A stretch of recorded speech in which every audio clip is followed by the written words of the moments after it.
حدیث نمبر 1565۔ ابن عبداللہ بن حارث فرماتے ہیں ان کے والد عبداللہ بن حارث بن نوفل نے فرمایا کہ میں نے پوچھا اور میری بہت زیادہ خواہش تھی کہ کسی ایسے شخص کو پاؤں جو مجھے اس بات کی خبر دے۔ نبی اکرم صلی اللہ علیہ وسلم نے چاشت کی نماز پڑھی، لیکن حضرت ام ہانی بنت ابی طالب کے علاوہ مجھے کوئی بھی نہ ملا۔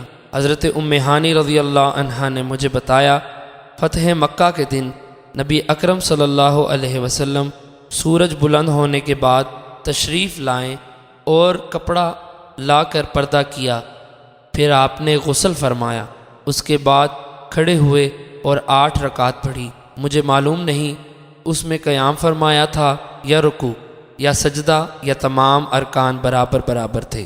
وہ فرماتی ہیں میں نے اس سے پہلے اور بعد آپ کو چاشت کی نماز پڑھتے ہوئے نہیں دیکھا۔